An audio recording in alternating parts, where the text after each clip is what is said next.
The studio lights were hotter than usual that night, or at least that's how it felt to Samuel L.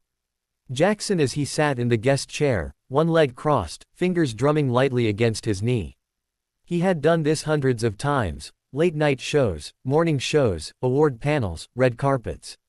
Interviews were muscle memory. Smile, joke, promote the film, keep it moving. Andy Cohen's show was supposed to be easy. Andy leaned forward with his familiar grin, cue cards stacked neatly on the table beside him. The audience applauded, loud and eager. They loved Sam. Everyone did. The man was Hollywood royalty, decades of iconic roles, an unmistakable voice, and a reputation for saying exactly what he thought. "All right, everybody," Andy said, letting the clapping die down, "we are here with the one and only Samuel L. Jackson." Sam lifted a hand, nodding once. "Good to be here, man." The first 10 minutes went smoothly. Too smoothly. They talked about the new film, an action thriller that already had Oscar buzz despite its genre. Sam spoke passionately about the director, the young cast members, how the industry was changing. Andy laughed at the right moments, throwing in compliments that felt rehearsed but harmless. Then Andy shifted in his chair.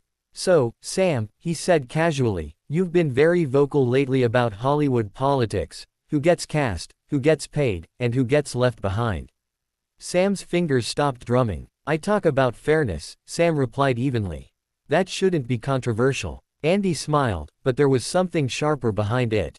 "Some people say you've crossed from advocating into attacking." A ripple passed through the audience. Sam raised an eyebrow. "Who's some people?" Andy chuckled nervously. "You know, online critics, industry insiders. They say you've become angry." Sam leaned back slowly. "I've been angry my whole career. Y'all just started listening." The crowd laughed, but Andy didn't move on. He should have. Everyone in the control room knew it. The producer's voice crackled faintly in Andy's earpiece, urging caution. Instead, Andy pressed. "You recently called out a major studio executive by name. You said he was, your words, comfortable with injustice. Don't you think that kind of language fuels division?" Sam stared at him for a long second. "No," he said. "I think silence fuels division." The laughter this time was thinner, uncertain. Andy adjusted his tie. "But isn't there a responsibility, especially when you have your platform, to what?" Sam cut in, voice calm but firm. "Make you comfortable." Andy blinked. "That's not what I said." "That's what you meant," Sam replied. The room shifted. Even the cameras seemed to pull back slightly, as if giving them space. Andy forced a smile. "Sam, this is a fun show. We're not trying to put you on trial."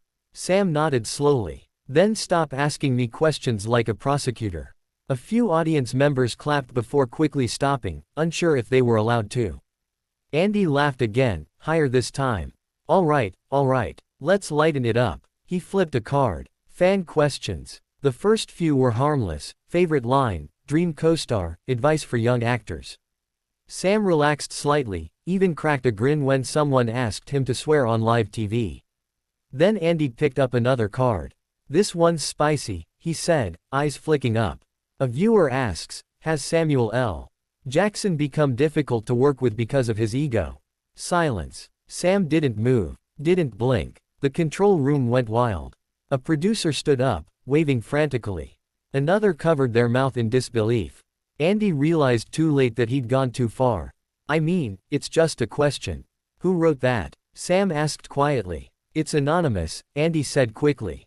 "We get thousands." "No," Sam said, leaning forward. "Now, who decided it was worth asking?" Andy swallowed. "Sam, you invited me here to promote a movie," Sam continued, his voice low but steady. "Not to let strangers take cheap shots." Andy's smile vanished. "I'm just doing my job." "So am I," Sam replied. "And part of my job is not letting disrespect slide." The audience was completely silent now. You could hear the hum of the lights. Andy crossed his arms. "With respect, you're a public figure. Criticism comes with that." Sam stood up. Not dramatically. Not angrily. Just stood. "You confuse criticism with provocation," he said. "And you confuse conversation with control." Andy rose halfway from his chair. "Sam, sit down. We're live." Sam looked at the camera. Millions of people stared back at him through glass lenses and glowing screens. "Yeah," he said. "I know. Andy's voice tightened. If you walk off right now, that says more about you than it does about us. Sam smiled, but there was no humor in it. Funny thing about that, Andy. I stopped letting other people define what I look like a long time ago. He turned toward the side of the stage. Andy's voice followed him, sharp now. So you're just leaving? Over one question. Sam paused at the edge, back still turned. No, he said. I'm leaving because you wanted a moment more than you wanted a conversation. The director shouted something inaudible. The band didn't know whether to play. The audience sat frozen, witnessing something that would be clipped, replayed, argued over for weeks. Andy exhaled hard. Security. Sam turned back, eyes blazing. Don't you dare. That was the moment everything changed. Because Sam wasn't angry anymore. He was done. And somewhere backstage, a producer whispered the words no one wanted to say out loud. He just kicked himself off the show, and took us down with him. Sam took one step closer to the camera, pointing, not aggressively, but deliberately. This industry loves my voice when it's reading lines, he said. But the second I use it for truth, y'all get nervous. Andy shook his head. This is getting out of hand. No, Sam replied. This is it being in hand. The stage manager signaled cut, but the broadcast lagged by seconds, long enough for millions to hear Sam's final words before the screen faded to black. I don't need this chair, he said. But this show needs honesty. The feed cut. And in that silence, both men realized the fallout had only just begun. The moment the broadcast cut to black, the studio erupted. Kill the lights. Where's the executive producer? Someone get Andy off stage, now. Sam didn't look back. He walked past the cameras, past the stunned audience, straight into the narrow hallway behind the set. His longtime publicist, Marlene, was already moving toward him, phone pressed to her ear, eyes wide but focused. Sam, she said softly, falling into step beside him, the clip is already trending. He nodded once. Figures. Behind them, Andy Cohen was still standing on stage, hands on his hips, jaw tight. He hadn't expected that ending. He'd expected fireworks, sure, but controlled fireworks. A viral moment he could later laugh about on a podcast.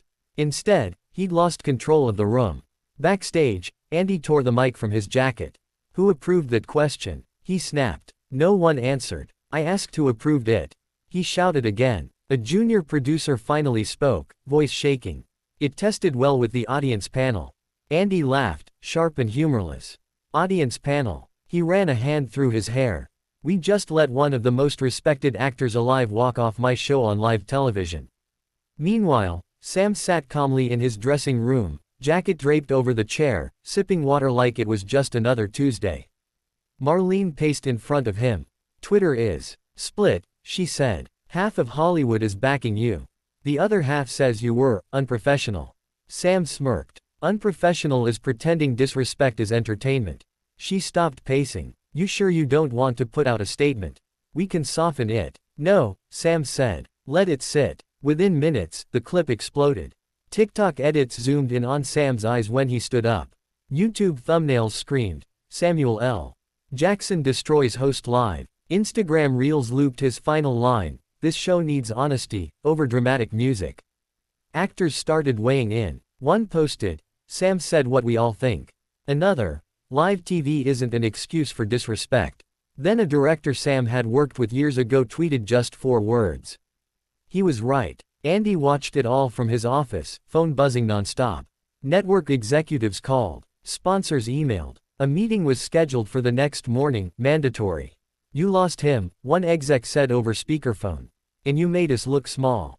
Andy bristled. He overreacted. No, the exec replied. He exposed something. The next day, Andy addressed it on his radio show. He tried to sound calm, reflective. Things got heated, he said. Live television is unpredictable. I respect Sam immensely. But respect sounded hollow now. Because Sam hadn't said a word.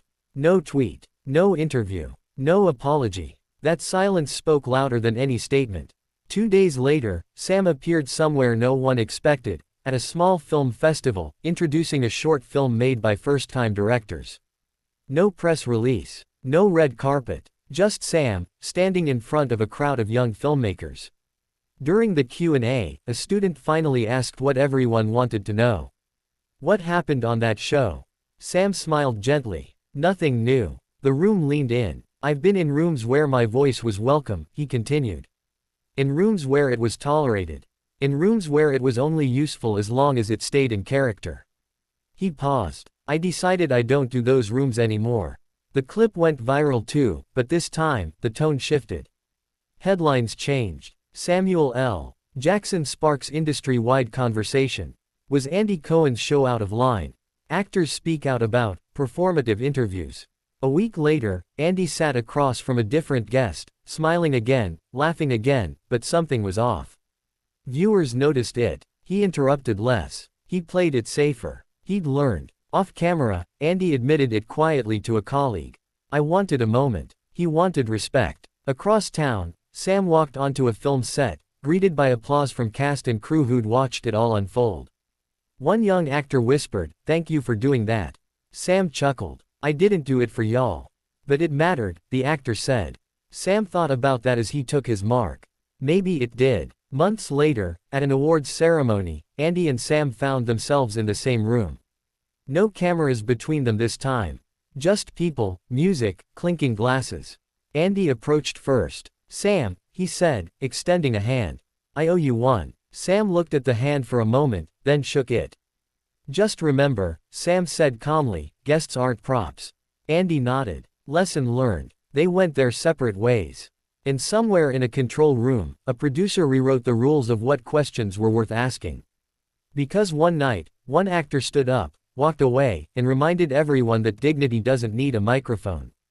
But it sure as hell sounds loud when it finally uses one.